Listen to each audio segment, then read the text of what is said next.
Assalamualaikum warahmatullahi wabarakatuh. Greetings to all the participants. Today we're going to talk about the epidemiology, etiology, and risk factors of cancers.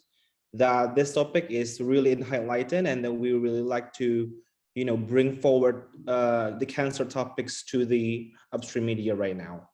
So beforehand, the learning outcome for this topic is that we're going to analyze the pathomechanism of cancer from molecular to clinical manifestations.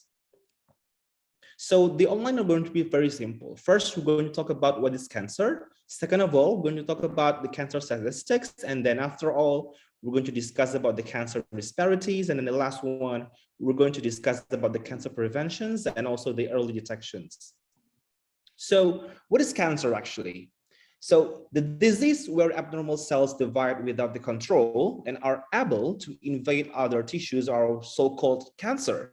So approximately 1 billion new cases expected in 2016 as existing, which it leads to the second leading cause of death in the States of America. That we need to know that cancer arises from malfunctions in genes that control cell growth and divisions, which leads into the mutations developed over a lifetime. So upper hold, what is cancer? Cancer is a group of diseases characterized by uncontrolled growth and spread of abnormal cells. So cancer is caused by external factors and internal factors, which may act together to initiate or promote carcinogenesis. For your information, carcinogenesis is a process where we're going to take uphold a normal cells that we're going to be turned into a carcinogenic, which is the abnormal cells that goes to another malfunctional cells that is supposed to be, enlightening from the actual functions or the physiological functions of itself for the very first time. So here I'm going to present to you the hallmark of cancer circa 2022. For instance, we know that since 2014 or beforehand, there are going to be 10 hallmark of cancer that are going to be existing. But right now, with the research going to be upheld, and then we learn many new things about the biomolecular, and then there are going to be 4 additional hallmark of cancer that is going to be added, which is the first, non-mutational epigenetic reprogramming. Second of all, polymorphic microbiomes. Third one, senescent cells. And then the fourth one is unlocking phenotyping plasticity. For the rest of them, you may already recognizing as well, which is resisting cell death, deregulating cellular genetics, inducing angiogenesis, sustaining proliferative signaling, enabling replicative immortality, evading growth suppressors, avoiding immune destructions, genome instability and mutations, tumor promoting inflammations, and the last one is activating invasions and metastasis. This whole hallmark of cancer will lead you to understand more on why this cancer is surging and emerging for these patients. So comes to a question, who is at risk? Anyone can develop cancer. For instance, risk increases with ages, which 86% of all cancer diagnosed in people above 50 years of age, while approximately 14.5 million citizens with a history of cancer were alive on January 1st, 2014. So we're going to talk about the cancer statistic, how huge it is, how major it is. So the cancer epidemiology stands for the new cases in 2020, both sexes and all ages are predominantly dominated in breast cancer for 11.7%, and then the lung cancer goes to the second one, which leads to 11.4%. This data was provided by Global Data from 2020, and then as you can see from the data above, in the male category, the lung cancer as uphold and going to be dominated for 14.3%, and then goes preceded by prostate cancer by 14.1%, and then goes to colorectum and stomach cancer. For the age-adjusted incidence rates by sex and also all ages and all races, as you can see from here below, that male predominantly has higher percentage comparatively to the female in terms of the incidence for cancer. So we're going to talk about the global cancer statistic 2020 global can that estimates of incidence and mortality worldwide for 36 cancers in 185 countries. So as you can see, that white goes into The upper one goes into for the male incidences, and then the below graph stands for the woman incidences. As you can see, for the woman, it is very easy to identify that breast cancer has become one of the leading causes and problems that goes to the cancer statistic. But for the male category, as you can see, that prostate cancer has dominantly happened and existing for the patient who goes for demographically in America or North America, or some of the nations in Africa, and then some of them are in Europe. But in the upper hold of Russia and also the Asia, even in South Asia, you can see that the lung cancer has highly existing. And then let's talk about why this trend is exist. This is the incidence also for the mortality in this cancer. For the mortality, that we can say that it's going to be quite different from the previous graph that mentions for the mortality incidences.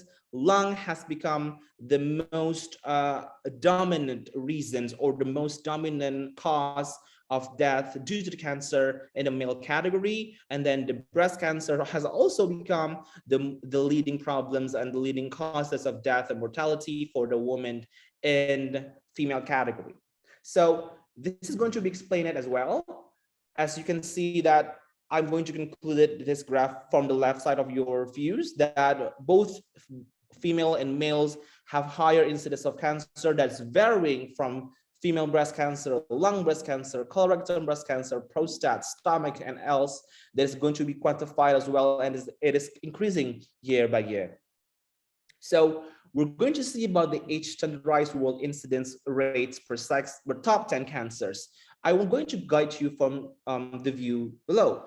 So as you can see from the breast cancer, the female is quite high in percentage, which stands for 47.8%. And then for the lung cancer, for the male, is going to go for 31.5%. So the age standardized is also for this patient as well. Here we're going to show the contrast between the male and female incidences, that the rates per 100,000 populations that shows to you that male with the prostate incidences in 1990 goes to 1995 is quite higher than other years. But in female category, it is quite stagnant that goes into the female breast cancer, that it shows there is no declining or even there is no the peak rising of the incidence. That shows that the breast cancer is still and becoming the emerging cases that's existing until right now. We're going to show you about the cancer prevalences. Who has cancer right now? Out of everyone in the populations, include people who are living with cancer. Incidence and survival impact specific cancer prevalences. As you can see from the graph below, that the incidences will also contribute more for the prevalences that leads into the survival at the end of the day.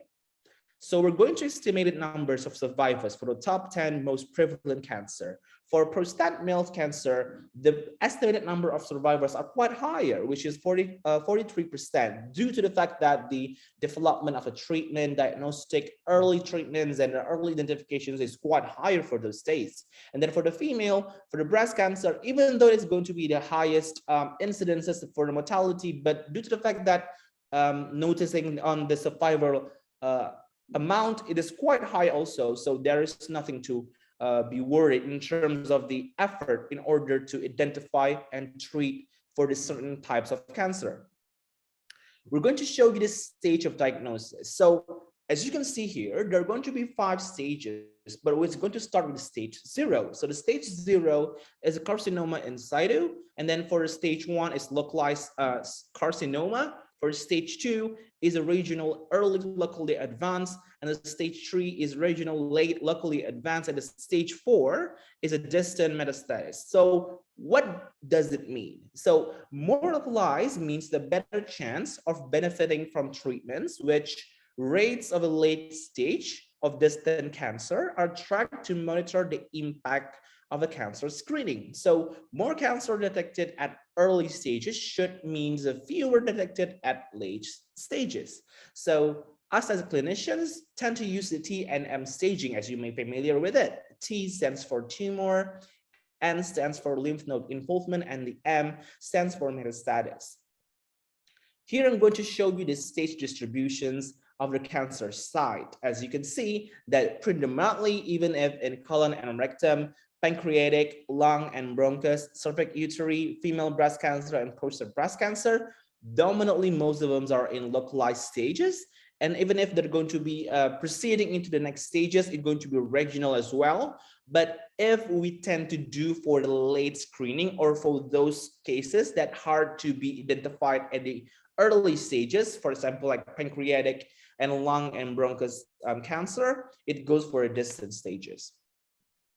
So here are the common measurement to identify the cancer survival. We got observed survival, which means the proportions of the people alive at the time point after diagnosis. So you may see here from the research that you might look up in the internet, or you might look up for the book that says about relative survival. What is that?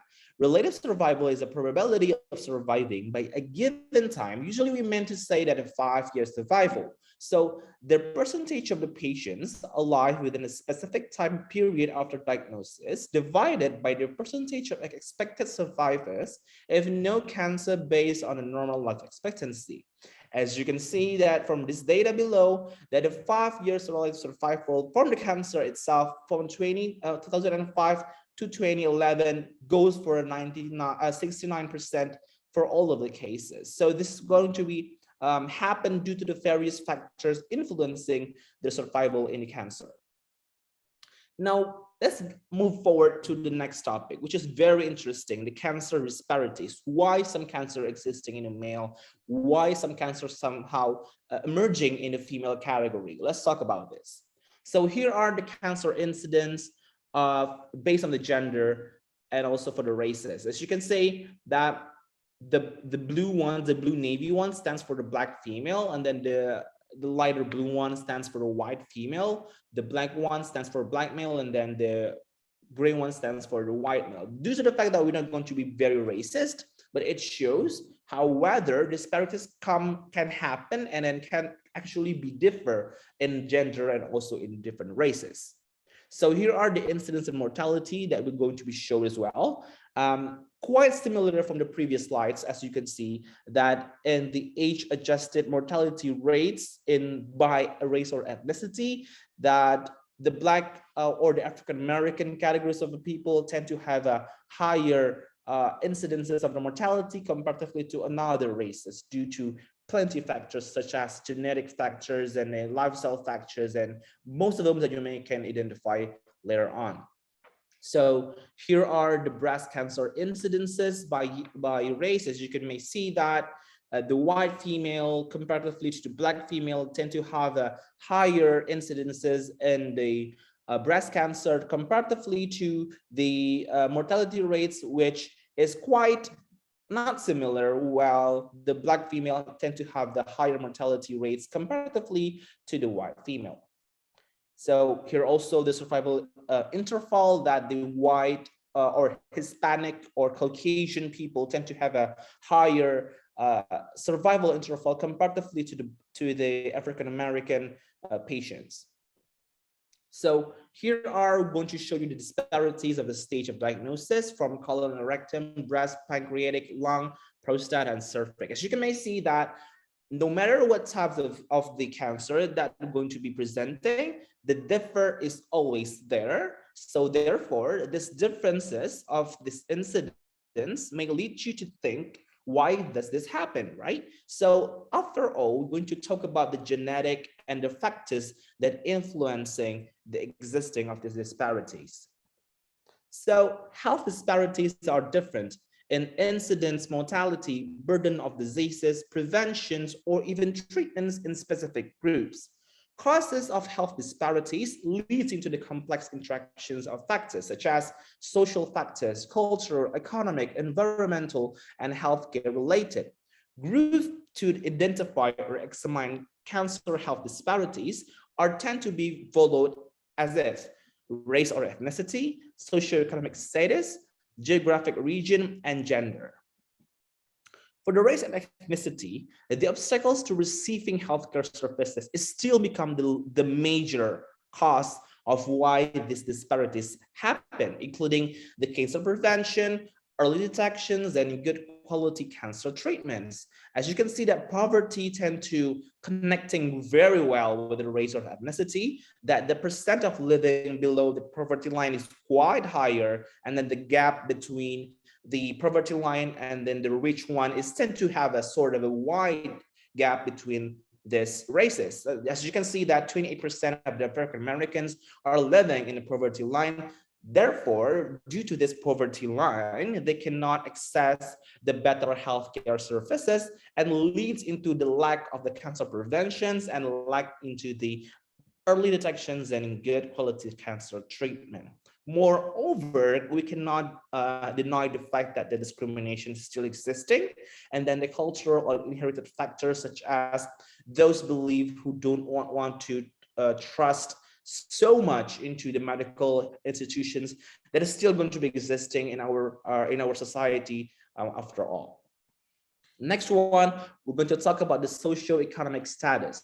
People with a lower socioeconomic status have disproportionately higher cancer death rates than those with higher socioeconomic status. Why so? Regardless of the demographic factors such as race or ethnicity, cancer mortality rates for men with a below high school educations is 3 times higher than those with a college degree, regardless of the race. Why so?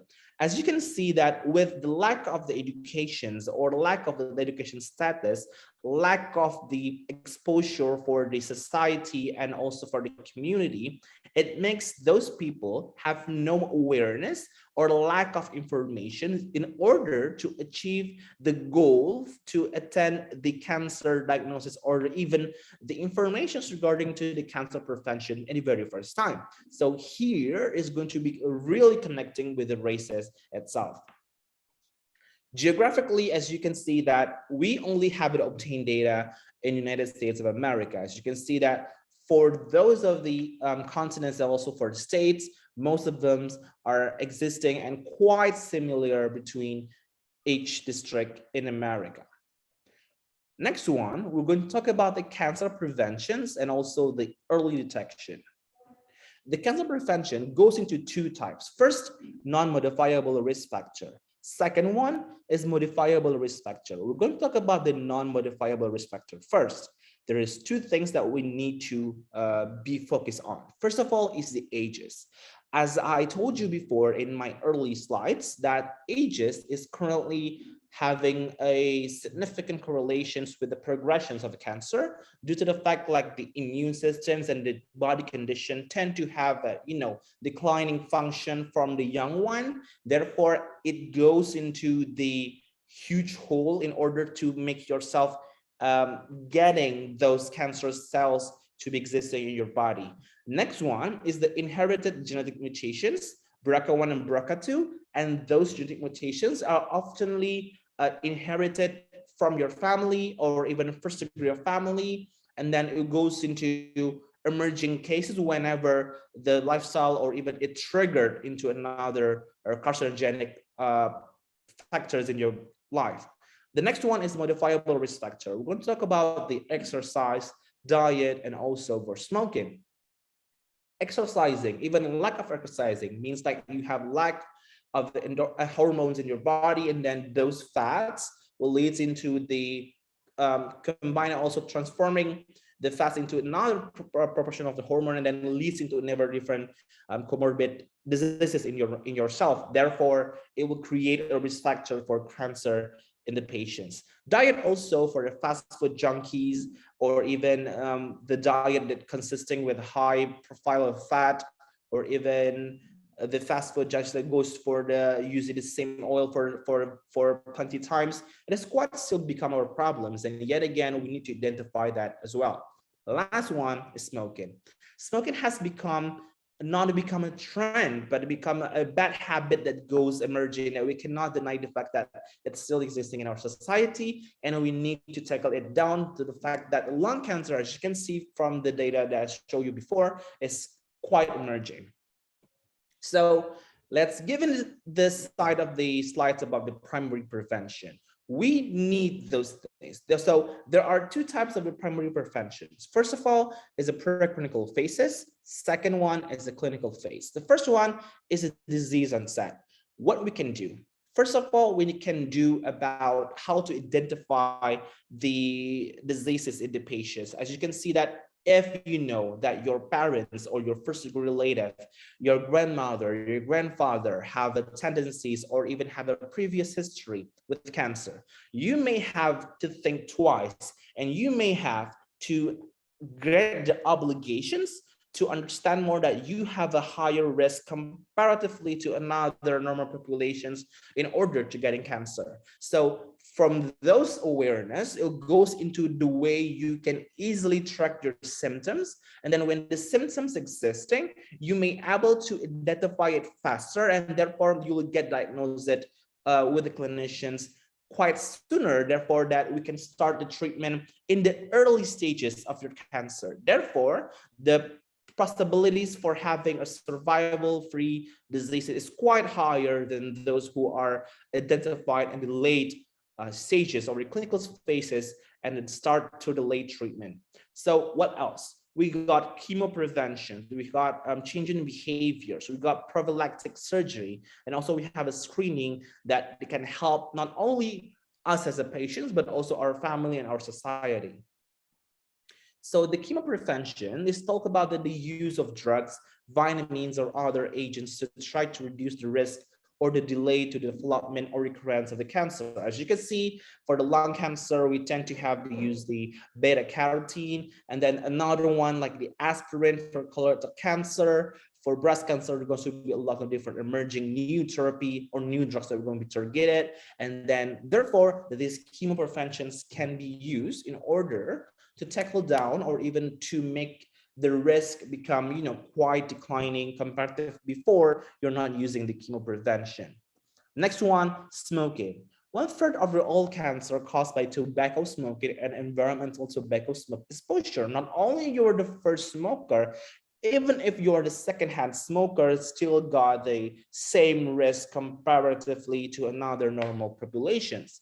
Smoking rates tend to be quite higher in the low socioeconomic groups, and then there are people with mental health illness because they tend to put the smoking habit as the way to escaping from the problems, or it is the way to make yourself to identify your positions in the society. Because the problem with cessations is, first of all, nicotine is quite addictive, and then the next one is tobacco marketing, about how the portrayal of the macho man is quite emerging in our media right now.